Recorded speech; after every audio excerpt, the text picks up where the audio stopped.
Log on to patreon.com/Dane Calloway or paypal.me/Dane Calloway to support me, my channel, and my content. By demand, merchandise is now available at I'mJustHereToMakeYouThink.com.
By democratic slaves.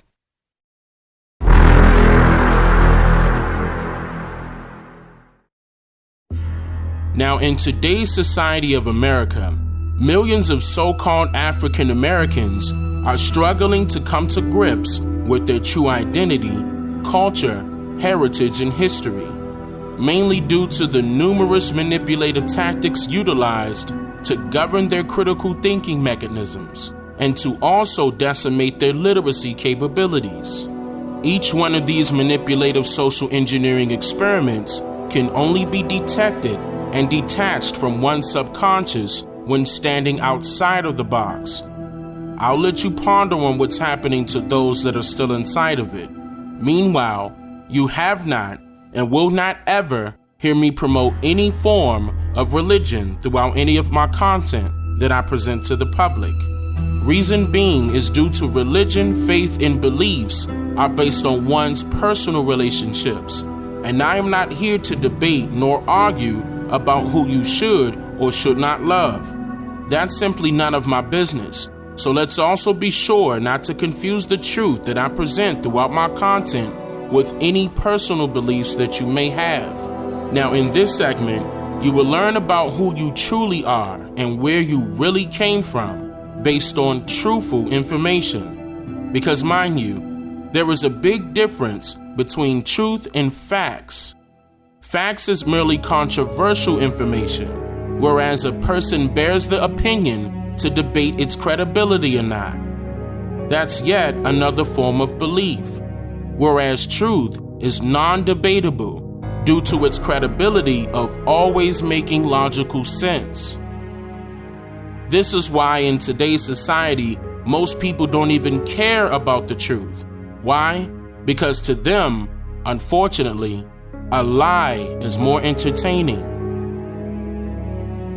Now, on March 1st, 1790, then President George Washington and Vice President John Adams, along with then Speaker of the House Frederick Muhlenberg, signed the 1790 Census Act. According to the census itself, it states that the 1790 Census Act is a law that, quote, required that every household be visited, that completed census schedules be posted in two of the most public places within each jurisdiction, there to remain for the inspection of all concerned, and that the aggregated amount of each description of persons for every district be transmitted to the president. So let me point out that some households, not all, were visited by these individuals entitled as census enumerators, also known as census takers, who are technically federally government unsupervised employees who allegedly went from town to town, city to city, and door to door, deciding who was of what race, and then documented the families they meet as such. So you mean to tell me that these census takers were provided instructions by way of the government to document and record the ethnic category of various family members based on their perception of the family when they visited, and their opinions were considered to be official historical records of information?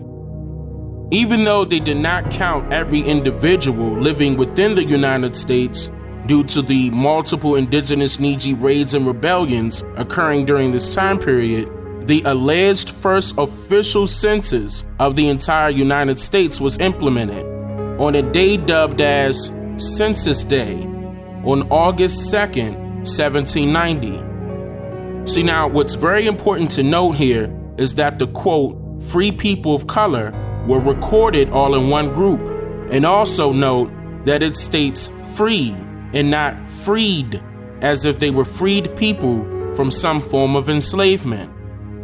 I go into full details regarding this topic at hand in my documentary called The Untold Truth about the classifications of race for African Americans.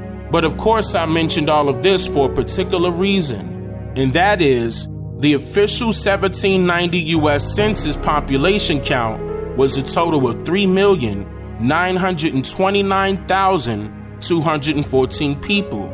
But keep in mind that this total amount did not reflect millions of people who were indigenous to North America, meaning they did not come from another continent, nor did it reflect the accurate total amount of so-called slaves in North America. Why? Well, the U.S. Census Agency themselves admitted to not possessing the majority of their official historical records of information that was allegedly documented between the 1790 U.S. Census and up to the 1830 U.S. Census.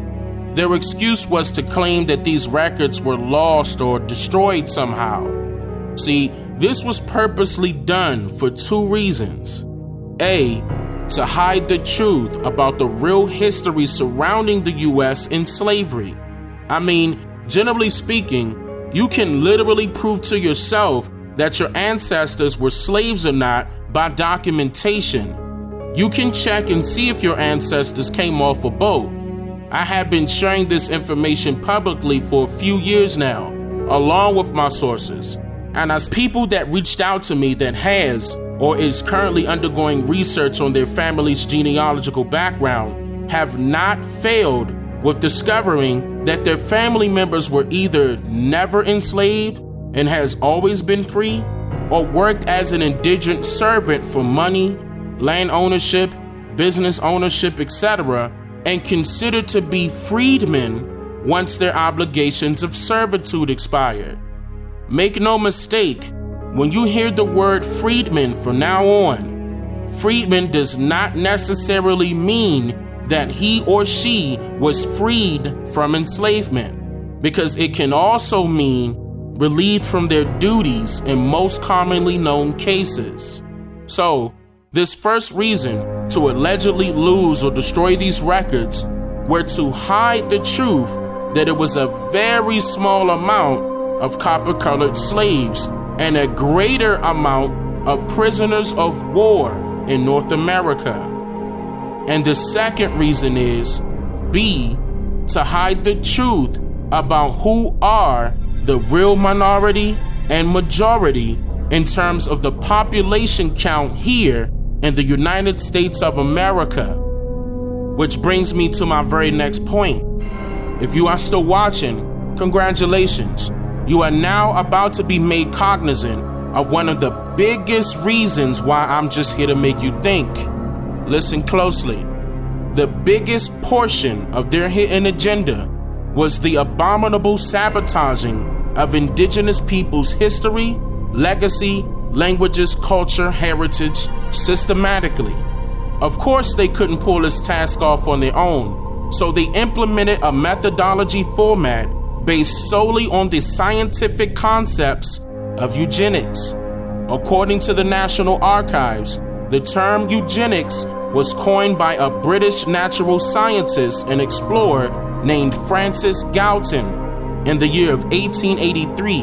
Now, there are two sides to every coin, so I'll flip each side over to uncover its hidden agendas. And by the way, I'm not theoretically speaking. Eugenics was implemented to help improve one selected group of people and their future generations to come, to overtake and oversee yet another set group of people and their future generations by way of extermination of their mindsets only. This rabbit hole goes much deeper than one may assume. Allow me to simplify the explanation of this paramount method utilized by the likes of our governmental industrialized institutions throughout America still to this very day. Eugenics literally changes everything that any person was ever taught of or even thought of previously before this selection was carried out upon him or her. Now, according to Francis Galton, this system would allow, quote, more suitable races or strains of blood a better chance of prevailing speedily over the less suitable, end quote. Galton was heavily influenced by the likes of an English naturalist, biologist, and the first ever self-proclaimed documented bigoted genealogist, famously known by the name of Charles Darwin. Darwin single-handedly developed the controversial theory surrounding human specimen and the system of natural selection. And of course, Darwin did so with racial motives and derogative intentions. During the early 1900s, the social engineering aspect of Darwin's theory became popular worldwide amongst many scientists alike, high-ranking politicians, and it even caught the eye of the elitists, the most powerful globalists to ever exist in modern times. More about this in the second installment concerning this topic, but I mention all of this to inform you that they all played a prominent role in elevating the advancement of eugenics, specifically for the sake of their own race, disguised as if this was for the benefit of all humanity at a cost of whatever they desire. They were religiously following this formula or rule by dubbing it as, quote, survival of the fittest. In other words, Charles Darwin's theory of evolution was merely a way to elevate and escalate the implementation of white supremacy and to eradicate those who were of non-pale complexions, deeming it as survival of the fittest, where those who did not meet their racist criterias, motives, and agendas would suffer from a variety of forms of propaganda that was hypothesized to eliminate the opposing race of people. See, eugenics is literally a modernized pseudoscience that is based merely on racial discrimination and environmental injustice socially, physically, and mentally, but became prosperous still due to its popularity of praises from those who gravitated towards inequality and racial estrangement. Now, with all of that being said, I'm going to use the title of an article that I created back in 2016 that went viral and accumulated 7 million views in 2 months. And nearly every website known to man was copying and pasting my article on their website for views and, of course, ad revenue. And the title is 98% of African Americans are in fact Native Indians and are owed millions. Now, you might be saying, well, Dane, what about the other 2%? The other 2% will be the very, very small amount of Africans. Now, of course, I'm about to give you truthful information about this before it somehow disappears from the internet, because this rabbit hole is in fact much deeper than one may assume. Listen closely. On the date of September 25th, 2008, in a statement made before the Senate Committee on Indian Affairs by Representative James P. Morin, on the grounds of the Thomasina E. Jordan Indian Tribes of Virginia Federal Recognition Act, Morin stated, quote, "This is a travesty this committee can correct. The second unique circumstance for Virginia tribes is what they experienced at the hands of the state government during the first half of the 20th century. It has been called a paper genocide. At a time when the federal government granted Native Americans the right to vote, Virginia's elected officials adopted racially hostile laws targeted at those classes of people who did not fit into the dominant white society. The fact that some of Virginia's ruling elite claimed to be blood descendants of Pocahontas in their view meant that no one else in Virginia could make a claim they were Native American and a descendant of Pocahontas' people.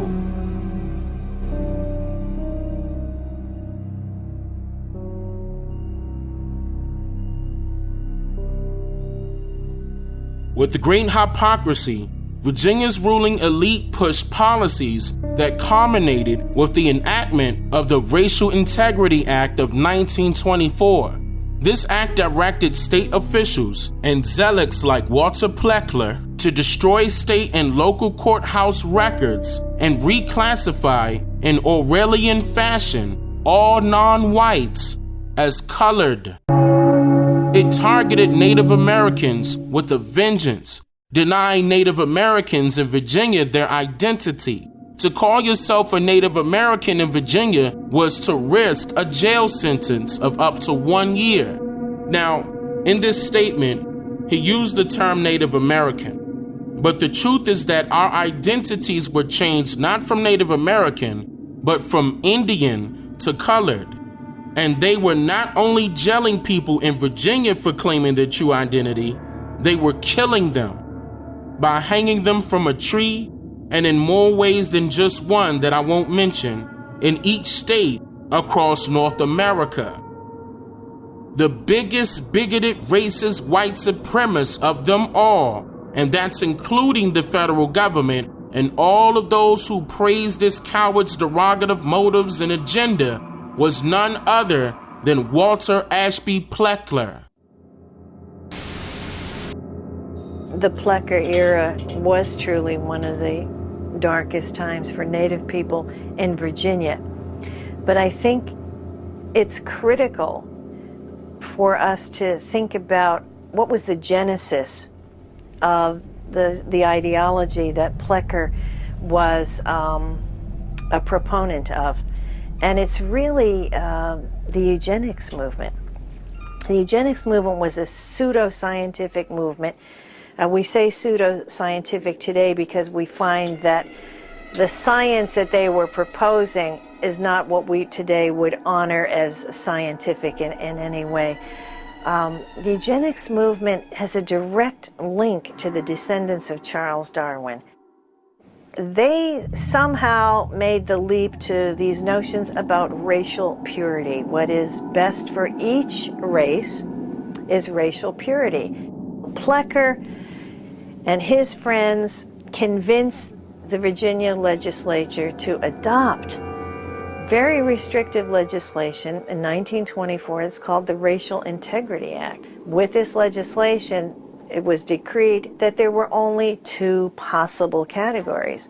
One is white, which means a person, you check that you're white if you have white ancestry, Caucasian ancestry, and absolutely nothing else. The other category is everybody else, and that's colored.